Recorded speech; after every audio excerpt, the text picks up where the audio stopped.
Skies and rain chances staying nice and low over the next couple of days. Friday and Saturday, a front nears and moisture increases.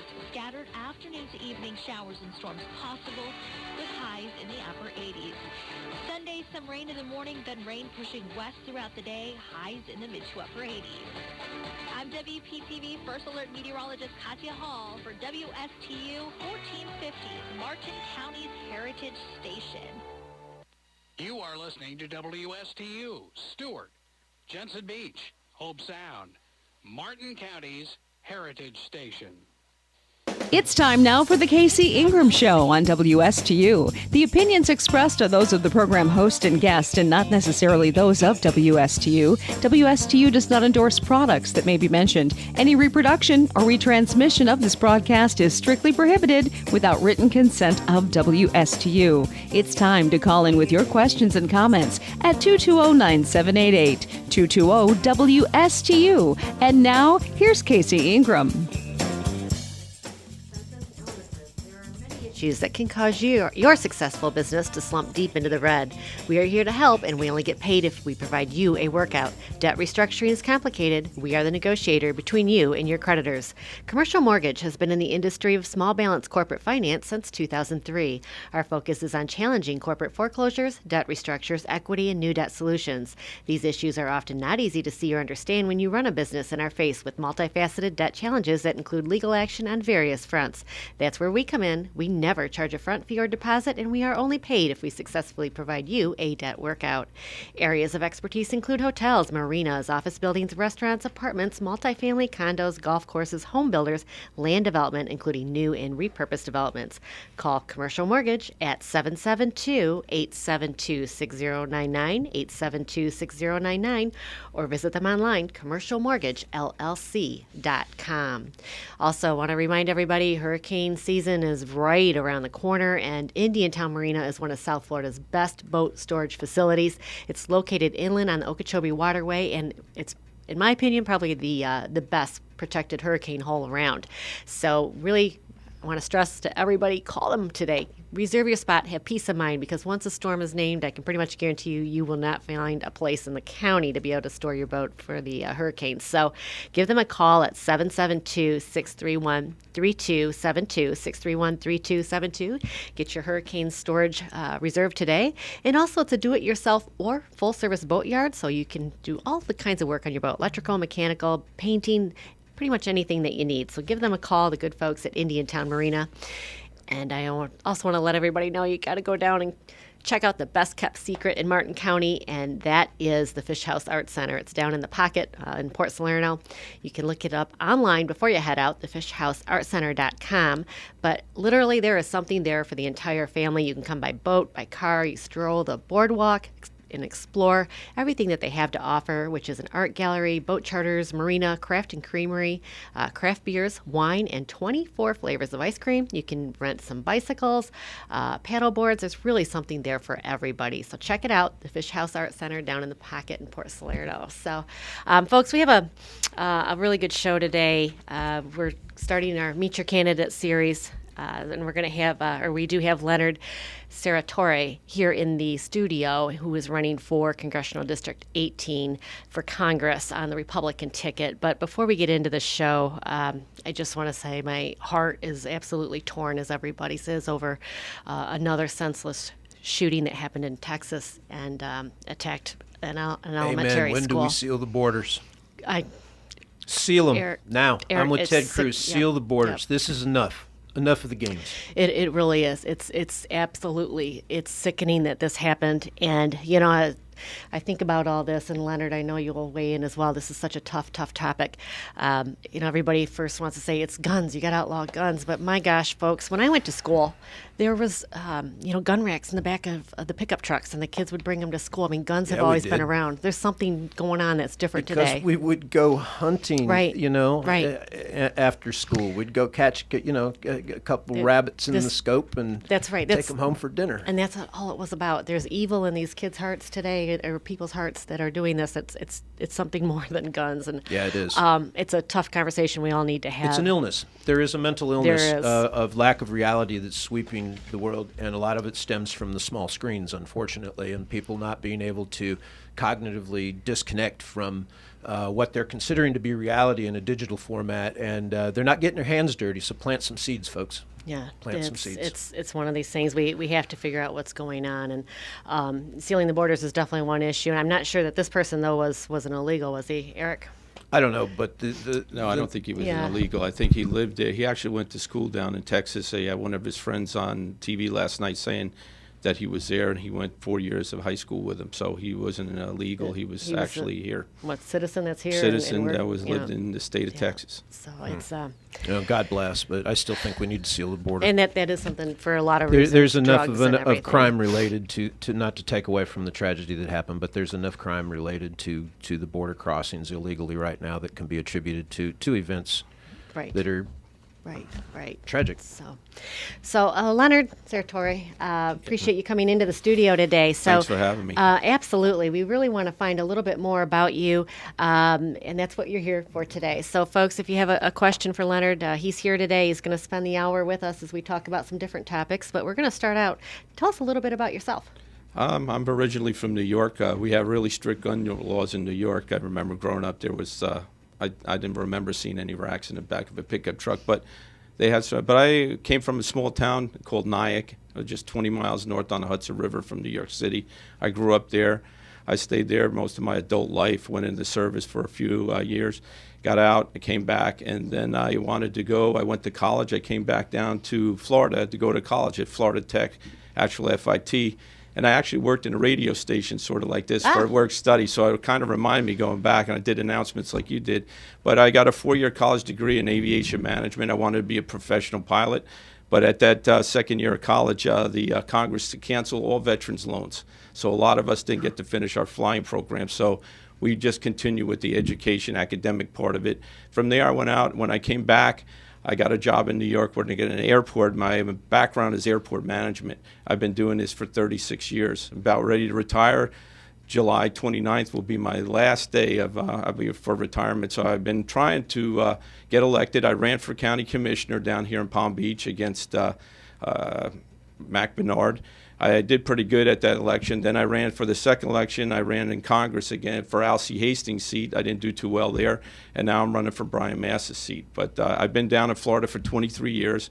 I work at the Palm Beach Airport. I'm there. I'm part of that management team that actually manages the airport. And you're a veteran as well. Veteran, yes. So thank you for your service, and You're welcome. Congratulations on your upcoming retirement as well.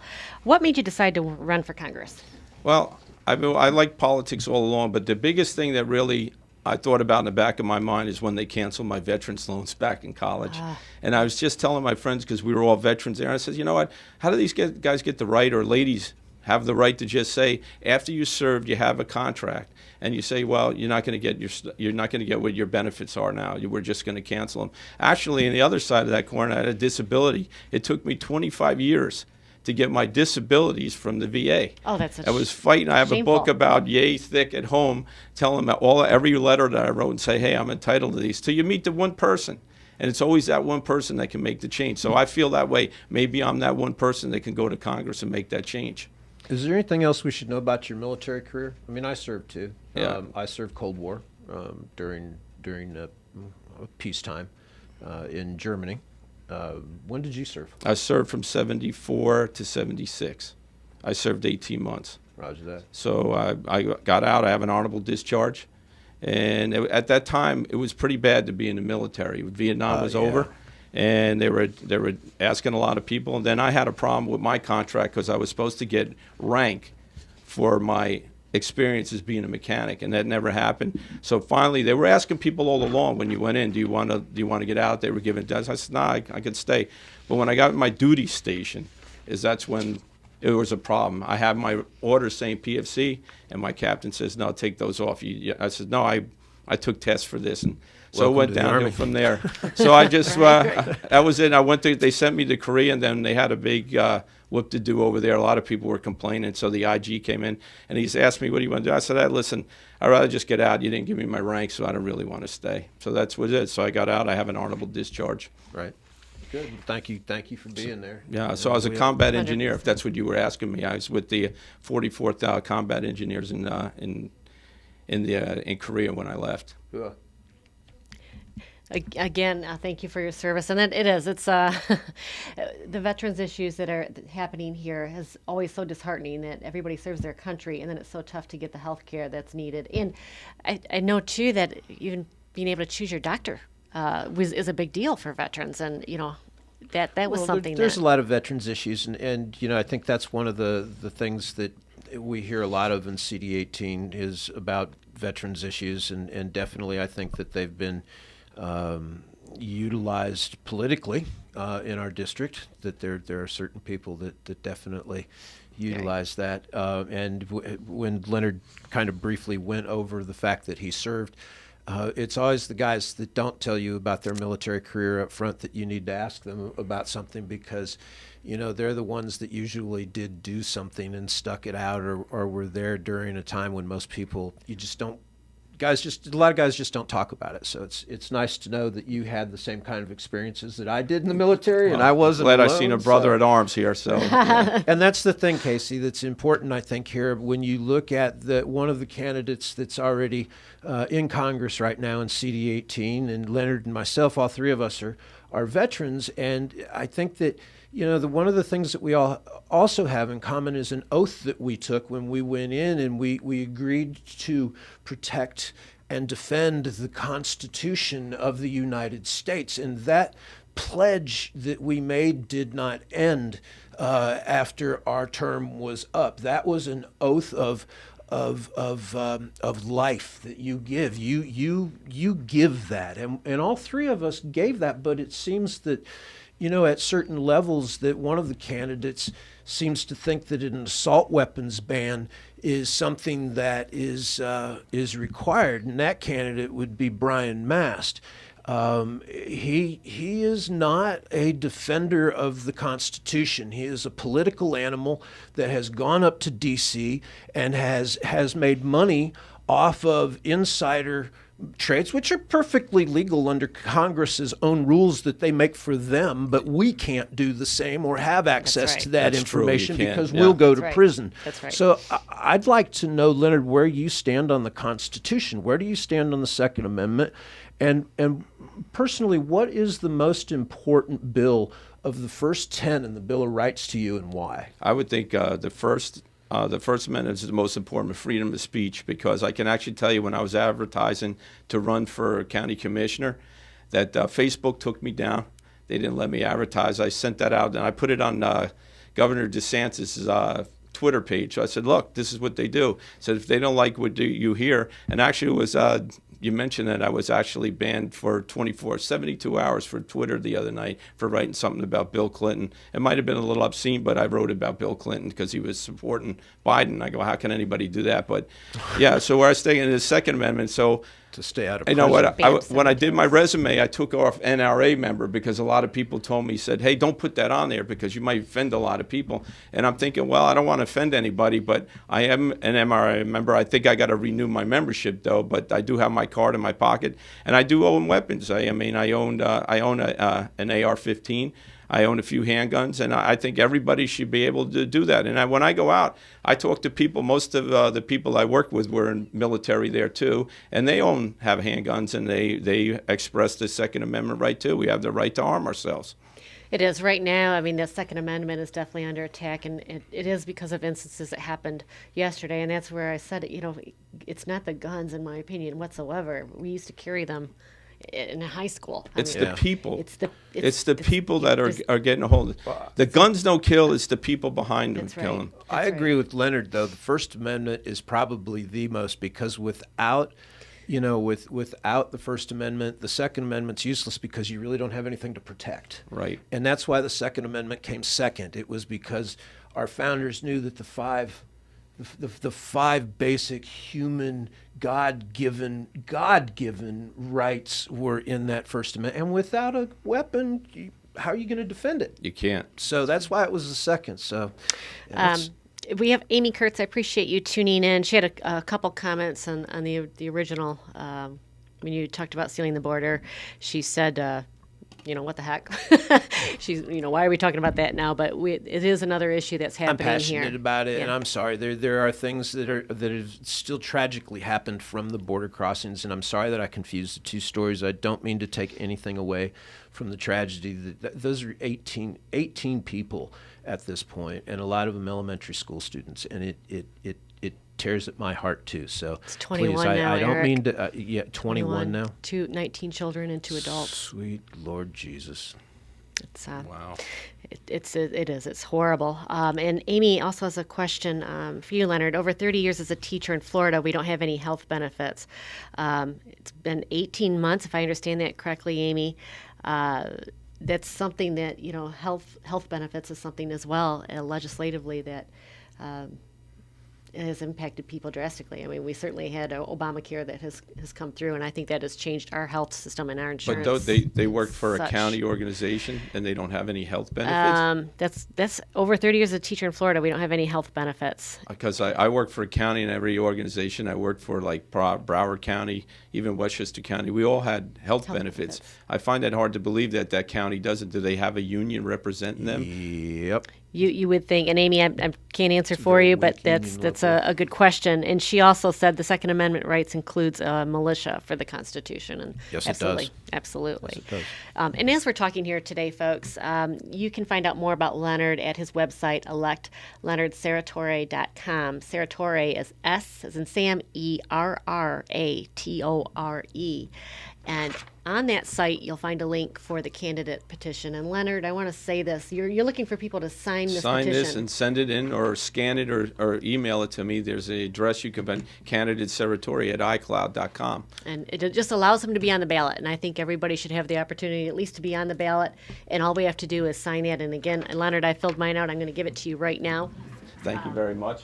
Well, in Simple what as Leonard's that, doing folks. too, you're right, and being on the ballot, Casey, is important. And being on the ballot allows him now to get into the forums, and it will force Brian to come to a more public discourse with someone that will stand alongside him and be able to say you are wrong in public and take now questions from the public. It puts your current candidate up there with someone that says, I want to be the new person. And that candidate is going to have to figure out how to stand up and answer questions now. He doesn't spend much time in this district. And when he does, it's a photo op and he's in and he's out. So it'll be interesting to see Brian sitting in a position that he actually has to come to a podium and not only that, have it a gives discussion. people a choice. When you have an incumbent and that's all that's running, that's your choice. And it's very difficult because the two things I believe in is campaign for reform, because the money for people like us who want to run and don't have millions of people or millions of dollars coming into your campaign funds, it's very difficult to find airtime, go on TV, even doing mail outs or even text messaging. These all cost a lot of money. Posters, all that's a lot of money to do. And when you have $2.6 million in your campaign account, and I have actually $600, you really can't get that far. No, And it's I know it's hard times, and I always ask. tough. I know it's hard, but if you could send a few dollars here and there to help me out getting me on the ballot, I would appreciate it. Or you can get the signatures. Now, for a guy like me, if I didn't get enough signatures, I would have to pay $10,400 to get on the ballot. Just have your name on it. So again, folks, if you can help them out, at least sign it. It's only fair. And I have a couple things I want to state about the candidate forms and that type of thing.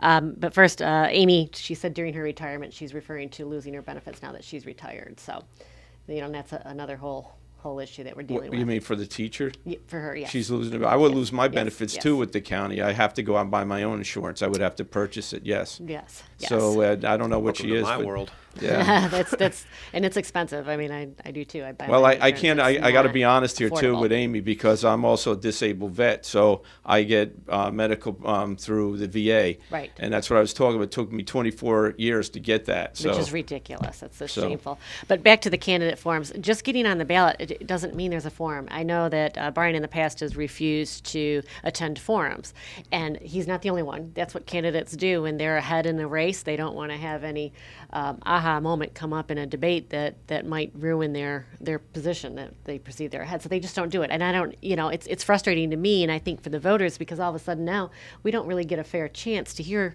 from all the candidates and hear from Brian himself. I'd be happy to host a veterans forum, and I could probably get a local veterans group in Indiantown to do that, and we could invite all of the candidates, and there'll be no aha gotchas because I'm very upfront about things, and we it's can not find... for lack of forms being offered. It's they don't accept. Yeah, they and don't there's nothing accept that them, makes and that's them just accept it. This it. whole process is just spun so far out of control, and when you look around us in this world, the world is very chaotic right now, and without strong leadership that people can depend on, and look at and say, you have our interest at heart, it makes things even worse. And when we've done shows, Casey, looking at Brian and his, and not Brian from a, I don't like Brian political gossip standpoint, it's Brian from his actions in Congress and the trading that he's done and the way that he's done it and the things that he has not done. Now, from a personal standpoint, I will tell you, Leonard, and I'll tell the people out there, and I've never said this publicly before, but when I was state committeeman with the Republican Party, and here locally, Brian still lived in Palm Beach County before he was elected. Brian also had a home that was awarded to him that the agreement was he had to live in for 10 years before he could move out of it because of his disability. And that's a fact. Now, the other fact of the matter is that he had breakfast with me at the Cracker Barrel on Canner Highway in 95. Right. And when we sat and talked, he told me as he was looking for my endorsement, which is something I want to ask you about here in a second, but Leonard, and he asked me for my endorsement as committeeman, and I wouldn't give it. I never gave endorsements to any of the candidates. I tried to stay impartial and not favor one candidate over another as an individual. But he told me that the only obstacle that he had at this point was finding a way to get out of the contract so that he could move up to Martin County to be able to run for the congressional seat. And this came at a time when Tom Foley had created a lot of controversy. We ended up with a Democrat in office for a while, and the seat was kind of up in the air. And Brian, I think, advantageously saw the opportunity for him to exploit that weakness in the market, and he took great advantage of it. Okay, so from that breakfast on, I've always had a skeptical eye on Brian because someone granted him a right to live in this home and gave it to him, and he had to find a way now out of it so he could come up here and run for Congress. And he's demonstrated these types of behaviors over and over and over through Congress, again, backtracking with his call for an assault rifle ban and then backtracking on it, thinking that people are going to forget about it. Well, I've got the video clip and I have a real good memory. I also have a memory where he signed a term limits agreement, which Leonard is that's for. what I thought he did sign. I He couldn't did sign remember one, it. Yeah. yes. He I did know you sign want to term hear from the limits. candidate, but what I'm telling you is find these things out about your candidate because they're very, very important to what we're doing. So, Leonard, is there anything that you can expound on that? Yeah, well, I like to take away talk from about it? that because I was explaining early to Casey and Eric that when I ran for Congress for Alcee Hastings, a lot of them I ran as an independent because I had a little problem with the Republican Party, the REC, and there in Palm Beach County. So I left. I said, well, I'm not going to do that. They actually asked me to drop out the original race with Mac Bernard before he even got elected. And they took me to a restaurant off of in Boca Raton, and they sat me down and they says, we don't want you to run there. You can run, but you're not going to win. So I says, well, and I look back, I had 15,000 votes. Mac Bernard got 6,900 votes.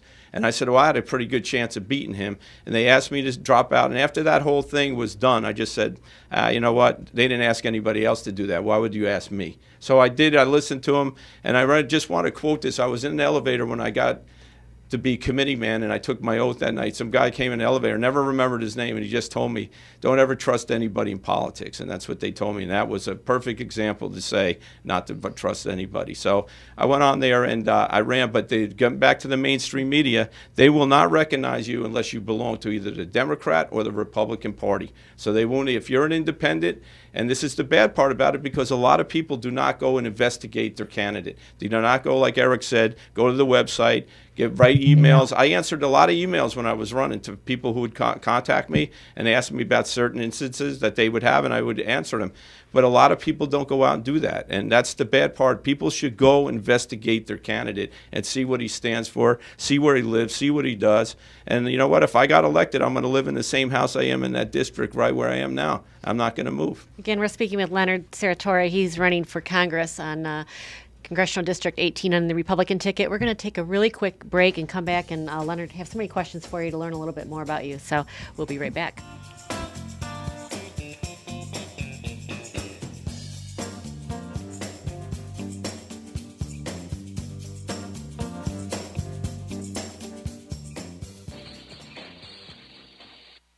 Forbearances, working remotely, internet shopping, retail space, and rental income have been hit hard by COVID. If you're looking to restructure your debt, obtain financing or equity, Commercial Mortgage can help you out. Tim Mullen at Commercial Mortgage has been providing debt restructuring services since 2003. Tim never charges a front fee and all consultations are free. Tim only gets paid if he provides you a debt workout. Looking for a debt solution or financing? Give Tim a call at 772-872-6099 or visit commercialmortgagellc.com to schedule your free consultation. You are listening to WSTU, Stewart, Jensen Beach, Hope Sound, Martin County's Heritage Station.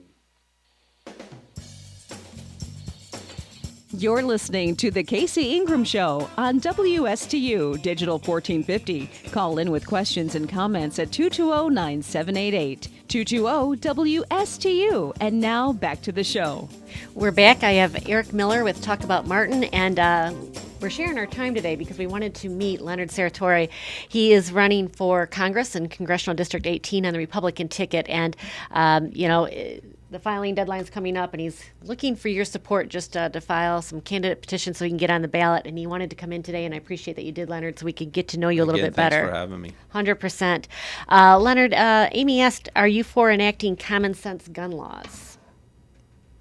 Well, can she explain common sense gun laws, what she actually means by that? So absolutely, and I agree. I think we need some clarification. What is common sense to you? And Alicia said Brian Mast was a plant from Michigan with significant funding, a rhino. So there is a lot of people that definitely, he wasn't from the district here when he was elected, and definitely had some significant funding behind him. And by the way, let's talk a little bit about that insider trading, Eric. You'd mentioned it earlier, but Brian is one of the top insider traders in Congress. Nancy Pelosi is he's queen, beaten. I seen on one of the Twitter pages somebody put out. He actually, there's another app that you can go on. If I had my phone with me, I didn't bring it in here this morning, but there is an app you can go on. You can see. Actually, one of them is Iris, and you can see all your congressional people, what they're trading, how much money they're trading on that. And then there's another app, I think, that trades options or something. And Brian Mast was on that one, and he was the leader. And actually, there was another Republican senator that was either above him or below him. And I was looking at it, and I go, it must be pretty neat when you got insider trading and you're sitting on a lot of committees and you know what's going to happen. You can make yourself a few bucks by doing it. I wish I trade in the market myself, and I wish I had his inside information to do that. But if you go to Congress, I don't think you're getting a salary of $200,000 a year now. And a lot of folks don't know that they get that amount of money, and when they leave, if they only serve one term, they still get $200,000 a year for the rest of their life with free medical. Wow. And these people out there making millions of dollars. I work for a county organization now. If I did what they did, I wouldn't be working for the county organization. I'd be fired. And these people should realize what their candidates do. They're not up there to make money. They're up there to represent us, and they're not doing that. No, they're not. And tell us what your top issues are if you were to be elected. Or would it be border control, like Eric said, taxes, lowering gas prices. I would like go along with some of the issues that Trump went along with, and term limits is the big one. I think if you had term limits, you wouldn't have what's going on in Congress now. You can't have somebody serving 40, 50 years. And actually, when I was asking I had to have an account up in Washington, they give you when you're running for your campaign account, and I asked somebody, I said, if I was a congressman and I left and I got my pension, I got my $200,000 a year, and I says, I came back later on and I ran for Senate. I said, do I still get my $200,000 a year pension? or do I still get a new salary for another $200,000 being senator? That's what I really would like to know, what goes on with the salaries up there. But that would be one of my issues. The other one be, like I said before, the biggest one is campaign contributions. And Eric was talking about that. And here's how I feel when you get endorsements. So if someone comes along, say GM, say, we want to endorse you for this. And that means I'm beholden to them when you take that money. When you take money from somebody, you're beholden to them. Right. So you can't make a decision on your own and say, well, no, I don't want to. Hey, Lenny, we gave you $200,000 for your campaign. You got to do what we say. So that has to be rectified. It has to be changed because you have to have it where it's a fair balance. Otherwise, like I said before, none of us will be able to get elected when you collect $2.6 million in your campaign fund. Can I suggest a quick leap future just for thought on this? And if you are to put term limits in, and let's say they're what everybody considers to be reasonable term limits, are you going to term limit the bureaucracy? Because that bureaucracy then becomes more and more entrenched as the long-term leadership in both the House and Senate are eliminated. At least now you know who's running the bureaucracy. It's the long-term leadership. But once you have short-term leadership that's gone, that bureaucracy can run amok. It now becomes the brain trust. So we have to be careful of that. And the way that I would suggest eradicating that, we did a very good job during all of these lockdowns of everybody telecommuting and using Zoom to meet. Why does Congress even have to go to Washington, D.C.? Make those lobbyists go to every one of the congressmen in every state that they want to talk to and meet with them in their district. And when Congress has to vote, you're going to tell me that we can't put a secure communications channel together? Well, we obviously can't because our electronic voting machines seem to have been hacked pretty well. Thank you, Dinesh, for pointing that out. But, I mean, really, the whole system to me, Leonard, seems to be in pretty bad shape. And one of my, I'm not going to say heroes, but one of the big people in the news is Joe Manchin. You're walking down the halls of Congress and you see Joe Manchin and he walks across. Do you walk, say hi? Do you stop? Do you shake his hand? What do you say to Joe Manchin the first time you see him in the hall? Well, I don't know. I would try to approach him, and say I'm the new congressman-elect and see if he would answer me. I don't know what I would say. I don't even know if he has security around him, so that's another thing. But that's what I would do, and I would hope and he would present himself in a forum where he would introduce himself to newcomers that would come into Congress and say, I'm Joe Manchin. Oh, they're going to introduce themselves to the newcomers. Trust me, it took Brian Mast all of about 6 weeks to get gobbled up by the red carpet. He was gone. Right. He was gone. He was in the system and running. Yeah. Well, you get back to your saying about term limits and what would happen if you had them. But look at Palm Beach County. You had Karen Marcus that served for a long time, Bert Aronson.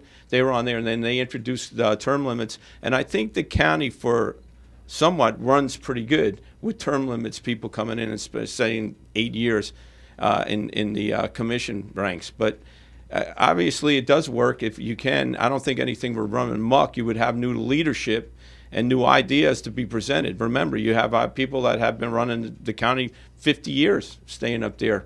Like what's the guy from Kentucky? He's been there for a long time. He's the Senate leader for the Republicans, McConnell. Mm-hmm. So right. You know what? Maybe it's time you get fresh people in there with better ideas. And if you're being smothered, that you're not allowed to give any ideas, and you put them up and then say, well, no, just keep them in the background, and you don't get to present anything, there won't be no ideas changing anyway. No, it's good to get new blood, new ideas up in Congress. I agree, and that's one of the main reasons why I support term limits for certain. We just don't have the opportunity. Our political system is so ran amok by funding and money. And once you're in, you have the name recognition and you have the funding behind you. And it's very tough for somebody like you to say. Well, let's jump off base here. If you remember Steve Jobs, remember he went and he built a computer and he took it to all these investment bankers, said this is the wave of the future. And what did they say? No one's going to use computers ever. There was a new guy with a new idea, along with Bill Gates, and everybody's going, now we got phones that have more computing power than the Gemini capsules and Mercuries that went up into space. Right. So you know what? It depends on who you're going to listen to and what you want to do and where you want the future of America to go. That's the problem. Again, we're speaking with Leonard Serratore. He is running for Congressional District 18 on the Republican ticket. He's running for Congress, and you can look up some more information and contact Leonard through electleonardserratore.com. Again, he's looking for help with the candidate petitions. Just simply sign your name and it lets them be on the ballot. So that's what we're looking for here today. That would be incredibly helpful. Leonard, there's so much in the district that is important to people, and certainly our water issues is probably the most important issue that we are struggling here. If you're elected, what would you do to continue? What's needed for our water? What are your feelings? How active have you been in the water issues? That came up in one of the forums with the Women League of Voters, and one day my water was turned off, and I think we take water for granted a lot. And you know what? So I went to the tap and turned the water on, and there's no water. And I'm going, and it just hit me there for that one day. If everybody went there and just turned the water off the day and they couldn't wash their hands, couldn't cook their food, couldn't take a shower, what would you do? Water is one of the main ingredients for human life. We need water to survive. So you got to make sure you take care of water. I see a lot of things like Illinois, their water was pretty bad, and their politicians weren't doing anything about it. I think we got to do everything to protect our water, maybe work with the Corps of Engineers is down there. I was part of Army Corps of Engineers, and they're doing everything to get this water. But I think something should have been done with Lake Okeechobee before all that algae started killing things. I don't think we pay enough attention to simple things that really matter. So I don't know what would be at my hand or what I could do when I got there to take care of water. It's definitely a huge issue here, and the discharges from Lake Okeechobee that rains down here in Stewart and through the St. Lucie River has just been... It's a man-made problem that is. we made, and it was a defense purpose that we made it for, and it was a flood that we put the dike up for, and it was the Kissimmee we straightened out because we had a problem, and now we're putting the curves back in the Kissimmee. If man would just take his hands off of it and let nature take its course, I think we'd all be in pretty good shape because it was doing a real good job before we all started screwing with it. So I'm not sure that there is a solution to it at this point, Casey. To tell you the truth, you look at the problem in its totality, there's a reality to the passion, and it needs to be dealt with. Is it discharges? Do we send the water somewhere? I mean, and it's another man-made problem that we're going to create. It is, but now that we're here and it's already been, the problem's been made by man, we've moved in and we've built communities that now we can't let it go back to the way it was. What about that's the not an septics option anymore. along the canal? That's an easy one for me. I mean, we need to get rid of the septic tanks. We just do. I lived on a street that was very low. It would flood from the river. It was Bessie Creek. Flood into the streets. All our septic tanks would flood. And then it would run back into the river. So you can't tell me the septic tanks were a good thing here on the river. So, we got to get people hooked up to sewers. But that creates another problem. The people, can they afford to get rid of their septic tanks? Is the taxpayers going to pay for other people to get rid of their septic tanks? It's a snowballing effect because people, well, what about me? I didn't get mine. Now I hear young people want to have their student loans paid off. You know what? I worked 2 jobs to pay my student loans off. Yes. I got up early in the morning, went to a coal gas station, pumped gas, and then I went back to my regular job and worked there to get my loans paid. I didn't ask anybody for anything, and I paid them off ahead of time. That's another issue, and I agree with you 100%. I paid off my student loans. It was tough. But you know what? We did it. Nobody gave that to us for free. So there's a lot of things that are happening here recently, especially with the new presidency that has changed. And, gender issues, how you gender identify into sports. Yes, women in transgender and women's sports. In women's sports. The 4-H Casey summer camp now has moved to the questionnaire came out, please identify your child's sexual preference, and they will be camped and boarded according to sexual preference. Oh, my gosh. 4-H summer camp. It's sexual preference. Sexual, yes. What is their sexual? Please put their pronouns and sexual preference, and they'll be camped and housed in that format. And this is something that's reaching everywhere. It's in schools, it's in 4-H, it's in Girl Scouts and Boy Scouts, and it's... Whatever happened to your privacy? You don't have it anymore. You can't keep your secret to yourself or whatever you want to do. Government has to know. Government is all over. That's right. There's a lot of issues with that, especially kids. They're young and they're immature and they're confused sometimes. They might act out and want to try something for attention. So, we've put so much focus instead of helping to guide kids. Right. it's just one of those issues. It's something you're going to have to deal with Yes. if you're elected. But I just think that this has really changed since the last The presidency. problem is how do you deal with it without offending another group? If you make one decision, one group's offended. Don't make decisions. Let the market work its way out. Not everything has to be solved by government. Government is the problem. And when people get back to understanding that they can solve their own problems and they don't need government to do it for them, the market will work things out. But we haven't been in a real free market society, at least for 50 years, if not 60 plus. It's amazing. Well, you're right. If we could work it out ourselves, we would. But that's the problem. We can't.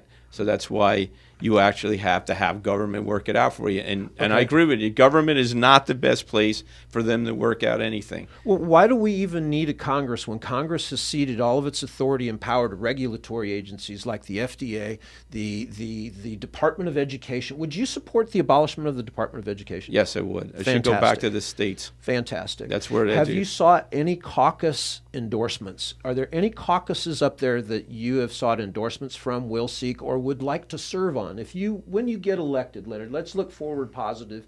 When you get elected to the office, what caucus would you like to sit on up there? Well, I don't know which caucuses are available to actually sit on, and I haven't been contacted yet. But if I could, I would like to sit on a caucus with gun control, something like that. Water would be one of them. Anything that's natural that we have to do with here that for our survival, basically. Absolutely. Amy said sewer systems do whatever it takes. And it's just a huge issue here. The dike in Lake Okeechobee. I think funding from our federal partners has been severely lacking, and I think that's something that our representative really needs to push for. And it's something that has been lacking for decades. Yeah. So there's projects out there that I think will help with all the discharges and that the projects need to be completed. And as much as I agree with you. I mean, an improvement's an improvement. Don't get me wrong. I don't like having the estuary filled with all of the stuff that's happening to it. It's bad ecology, but it's man-made ecology, and we have to remember that the man's solution is sometimes worse than the problem itself, and we prove that to ourselves. We're seeing it in government. We're seeing it in Congress. We see it in just the lack of civic pride.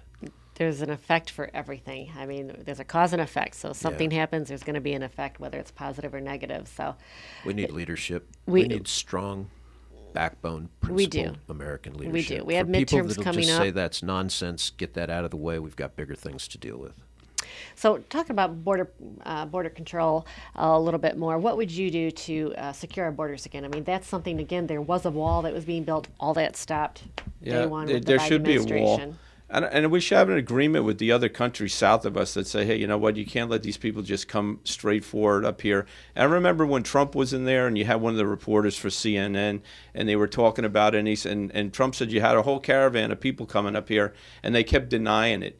So, you know what, if people keep denying what's actually truth, but you got to seal at the border because not only that, now we have a new monkeypox, is it called? Right. These people coming into the country are not vetted. Right. They're not vetted. They're coming in. They're spreading their diseases. And I don't know. You know what? Sometimes when I see these buses, I actually worked at the Westchester Airport where they brought those buses in the middle of the night, and they let those people off the plane and took them out of there. And actually, there's still no police officers up there. I said, "Did you get a call on any of that?" And they go, "No." Westchester's a sleepy little airport off of a highway, and you go up there, you can hear the crickets go after 11 o'clock at night. I worked there 14 years, and I said, what a nice place to bring somebody. No one would even know you're bringing them in up there, but you bring these people in, and you were a military guy like me, and I always say, I look at the conspiracy-like thing. I said, most of these people that are getting off those buses are males.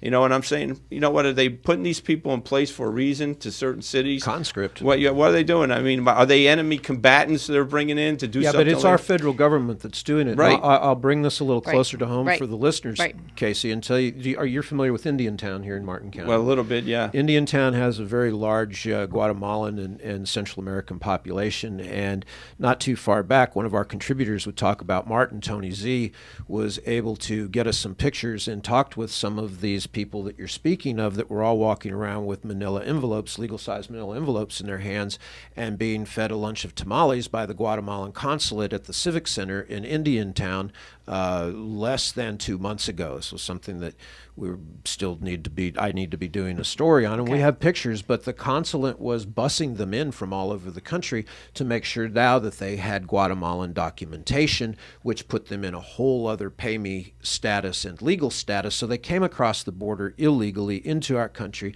and now obtain better financial security than a lot of Americans do in this inflationary time. So it's like you said, people are not facing the reality that sits in front of them, and as long as they have theirs, they're going to be fine.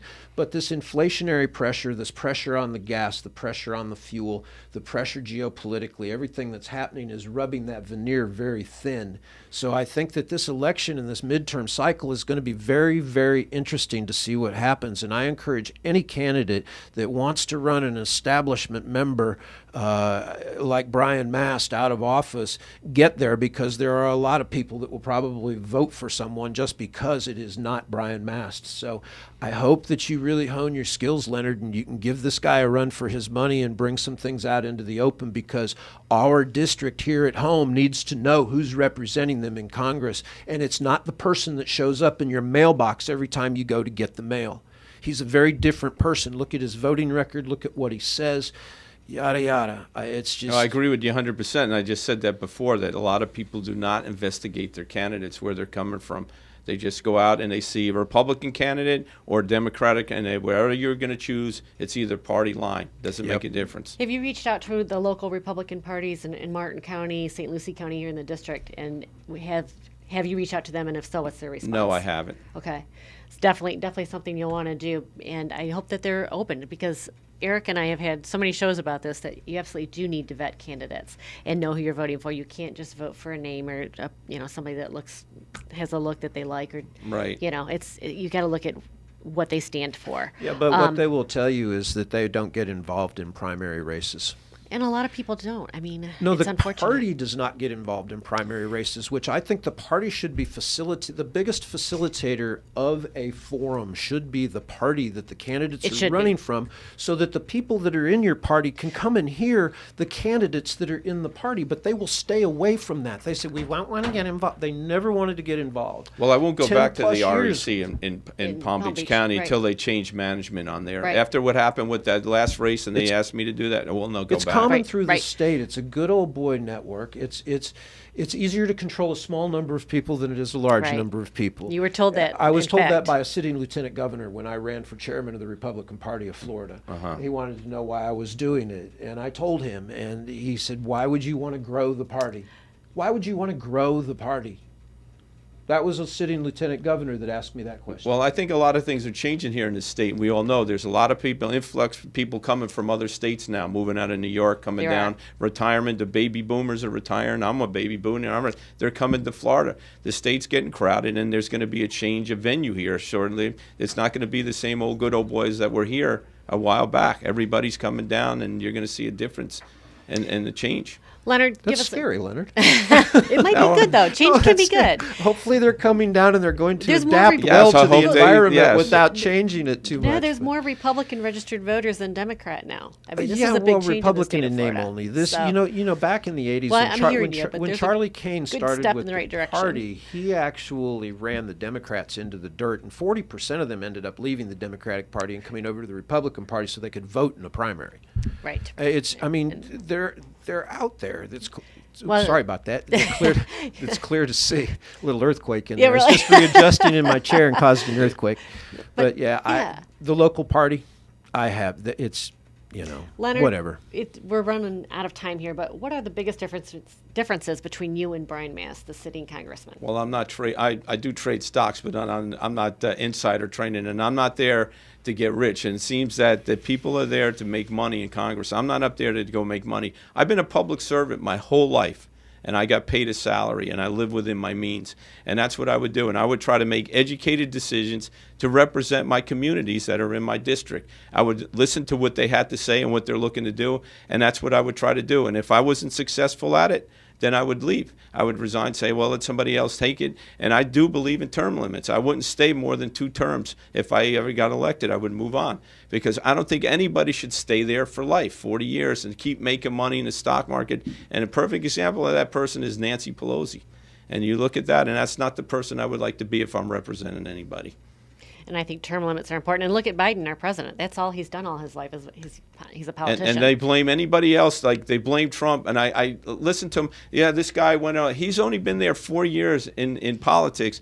But everything that went wrong in this country was Trump's fault. Right. How could that be? You were there 50 still, years, and you have nothing. You have no part of this mess that you created. That's right. That's right. What about the pipeline? How do you feel about Biden shut the pipeline down? Well, the pipeline should be reopened. So it was the first time when Trump got elected we were actually energy efficient. We didn't have to go outside the country for anything. And I don't know why politicians like him wanted to shut that down.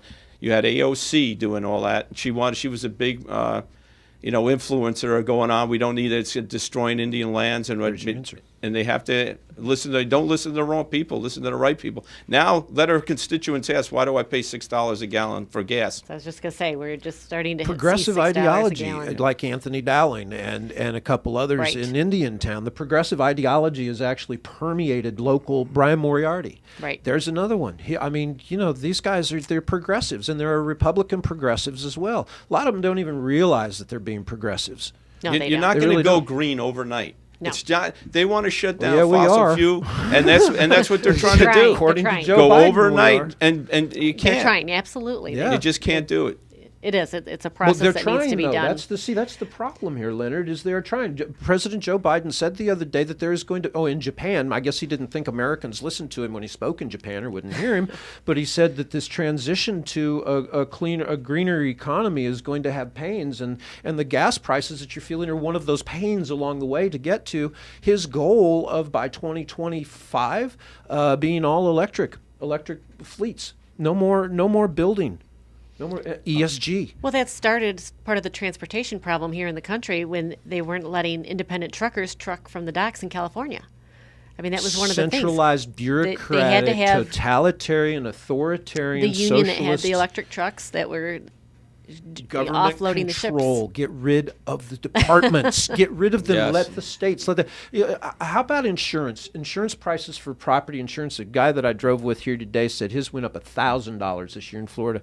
Do you think that we should be allowed to let the insurance companies open up their offerings to kind of offset their actuary tables, to open them across state lines? Because right now you can't. An insurance company has to insure within a state. So if you're insuring Florida, well, Florida's a high risk. Tennessee's not as high risk. So if we open them up across state lines, should we open that up?